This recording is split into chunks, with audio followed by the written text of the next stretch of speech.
Hello everyone, हरे Krishna, Radhe Radhe. Friends, आषाढ़ मास के शुक्ल पक्ष में आने वाली एकादशी को देवशयनी एकादशी के नाम से, पद्मा एकादशी के नाम से और हरिशयनी के एकादशी के नाम से जाना जाता है। इसे हम आषाढ़ी एकादशी भी कहते हैं। तो आज की वीडियो में हम देखेंगे कि एकादशी किस दिन पड़ने वाला है, हम श्री हरि विष्णु जी को कैसे सुलाएंगे, लड्डू गोपाल की सेवा कैसे करेंगे और बहुत ही सरल पूजा विधि आज के इस वीडियो में देखेंगे। तो सबसे पहले देखिए, हम एकादशी के दिन हम अगर व्रत नहीं भी रखते हैं तब भी हमें इस पूजा को करने से हमें पूर्ण फल की प्राप्ति होती है। तो देखिए, एकादशी के दिन सुबह सुबह स्नान आदि करने के बाद ये पूजा आप अपने घर के मंदिर में कर सकते हैं। मंदिर में कर रहे हैं तो पीले वस्त्र बिछाने की जरूरत नहीं है। और देखिए, चौकी लगा के आप पूजन करना चाहते हैं तो पहले आप एक चौकी लगाए, उस पर आप पीले रंग के वस्त्र बिछा ले। उसके बाद देखिए, हम श्री हरि विष्णु जी की किसी भी स्वरूप की उस दिन पूजा होती है। आपके पास प्रतिमा है, विग्रह है या फोटो है, उसको हम फूलों की आशनी देंगे, जो कि फूल या फिर तिलों की हम आशनी देंगे। उसके बाद देखिए, हम सबसे पहले गणेश जी को विराजमान करेंगे। तो इनको तिल या फूल का आसन देते हुए हम पहले इनको विराजमान करेंगे। देखिए, सबसे पहले हमारे किसी भी पूजा में गणेश जी का पूजन करने का विधान बताया गया है कि सबसे पहले हम गणेश जी का पूजा करेंगे। उसके बाद देखिए, अगर लड्डू गोपाल आपने सेवा ले रखी है, लड्डू गोपाल की पूजा करते हैं तो उस दिन लड्डू गोपाल की बहुत ही विशेष पूजा होती है। तो देखिए, लड्डू गोपाल को आप सुबह सुबह स्नान आदि कराएं। उसके बाद जगाने के बाद आप उनको अच्छे से दूध का, पानी का, जल का भोग लगा ले। उसके बाद देखिए, पंचामृत स्नान कराना होता है उस दिन। या तो आप कच्चे दूध से स्नान कराएं या फिर आप दही से स्नान कराएं या फिर आप अष्टगंध चंदन से भी स्नान करा सकते हैं। नहीं तो आप सिर्फ जमुना के जल, गंगा जल से स्नान करा सकते हैं। तो देखिए, इस तरह से हम लड्डू गोपाल को अच्छे से चंदन लेप लगाएंगे। जो कि गर्मियों का मौसम है तो लड्डू गोपाल को आप जरूर से जरूर चंदन का लेप लगाएं, उनको चंदन से स्नान कराएं। इस तरह से हमारे लड्डू गोपाल को भी ठंडक मिलेगी और उनको चंदन बहुत प्रिय है, जो कि एकादशी पे चंदन का विशेष महत्व है। तो देखिए, मैंने यहाँ पे अपने लड्डू गोपाल को चंदन का लेप लगाया, चंदन से स्नान कराया, फिर थोड़ा सा हम उनको अच्छे से साफ करेंगे। उसके बाद थोड़ा सा जल से स्नान कराएंगे। उसके बाद मैंने इनको कच्चे दूध से स्नान कराया है। पंचामृत स्नान कराना चाहिए या फिर दही से स्नान कराए, गंगा जल से स्नान कराए। इस तरह से मैंने अपने लड्डू गोपाल को अच्छे से स्नान करा के उनको हम अंग पोषण करेंगे।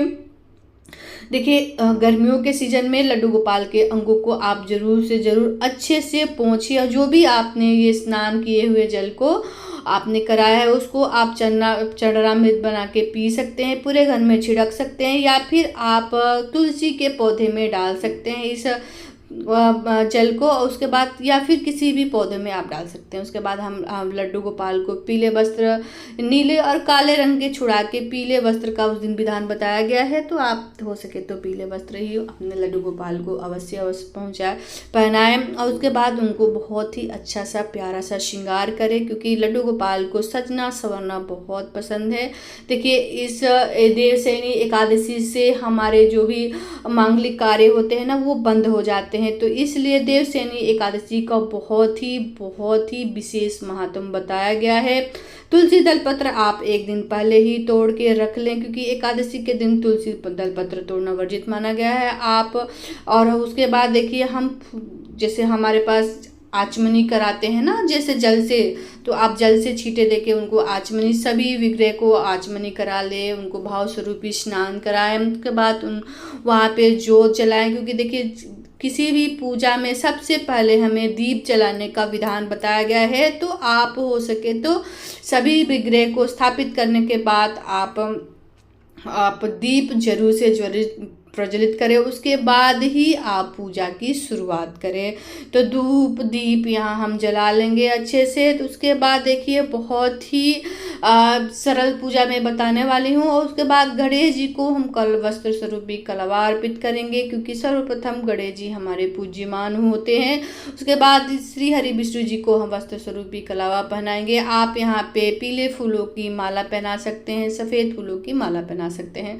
तो अगर आपके पास माला है तो आप अवश्य उस माला पहना। उसके बाद साफ लोटे में एक हम जल भर के रख लेंगे, वो सूर्य को, देव को हम अर्घ देंगे, क्योंकि पूजा के जगह पे हमें कलश की स्थापना करनी होती है। तो उसकी जगह पे हम लोटे में थोड़ा सा जल भर लेंगे, थोड़ा सा तिल रखेंगे और देखिए सभी जगह हम इस दिन तिल को अवश्य चढ़ाएंगे, क्योंकि एकादशी पे काले सफ़ेद तिलों का बहुत विशेष महत्व होता है, क्योंकि उस दिन चावल का प्रयोग नहीं होता है। उसके बाद हम चंदन से सभी को तिलक लगाएंगे, क्योंकि चंदन भी उस दिन बहुत ही विशेष महत्व रखता है, जो कि आपको पता है कि हमारे भगवान को सभी को चंदन बहुत प्रिय है। उसके बाद देखिए लड्डू गोपाल के लिए हम भोग लगाएंगे, तो मिश्री का भोग लगाए, दूध का भोग लगाए, जल का भोग लगाए। और देखिए आज के दिन देवशयनी एकादशी के दिन मुनक्के का भोग लगाया जाता है, जो कि श्री हरि विष्णु जी को उस दिन मुनक्के का भोग लगाए, या फिर जो बीज वाली किशमिश आती है ना, उसका आप जरूर से जरूर भोग लगाए। और भोग में तुलसी दल पत्र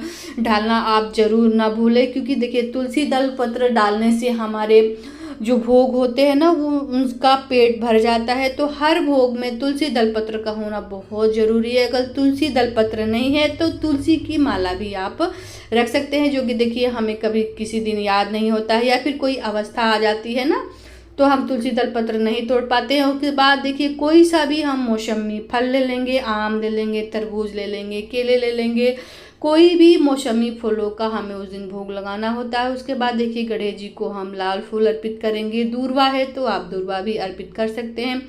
सभी जगह हम फूल अर्पित करेंगे, जो भी आपके पास पीले लाल पुष्प हो आप जरूर से जरूर अर्पित करें, क्योंकि देखिए फूल हमारे जो होते हैं ना, वो हमारे भगवान को बहुत पसंद होते हैं। तो अगर हो सके तो फूल जरूर से ज़रूर ले आए, नहीं है तो आप उसको स्किप भी कर सकते हैं। उसके बाद सभी को हम धूप दिखाएंगे, पूरे घर में धूप दिखाएंगे। देखिए धूप जो होता है ना, हमारे घर में नेगेटिव जो भी एनर्जी होती है ना, उसको बाहर निकालती है। तो इसलिए आपको घर में धूप दीप जरूर से ज़रूर दिखाना चाहिए। उसके बाद देखिए हम सबसे पहले एक जो एकादशी वाली व्रत कथा आती है ना, तो देखिए इसमें पहले हम महात्म पढ़ लेंगे। तो देखिए देवशयनी एकादशी, आषाढ़ शुक्ल पक्ष एकादशी को देवशयनी एकादशी कहते हैं। तो पहले हम इसका महात्म पढ़ लेंगे, उसके बाद देखिए हम आरती करेंगे। तो महात्म पढ़ने के बाद हम हाथों में थोड़ा सा हम फूल लेके कथा सुन लेंगे, या फिर नेट से कथा सुन लेंगे, या फिर किताबों से पढ़ लेंगे। जो कि देखिए किताबों से कथा जरूर हमें पढ़नी चाहिए, इससे हमारी जो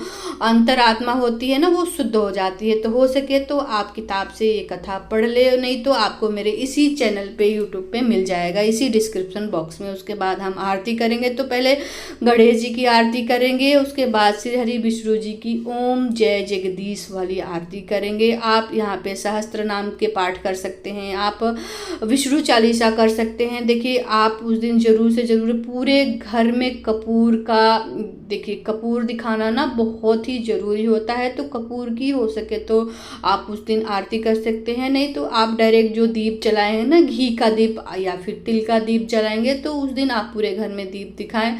और इस तरह कपूर की आरती हम सभी घरों में दिखा लेंगे, तुलसी मैया के यहाँ आरती का दिखा लेंगे।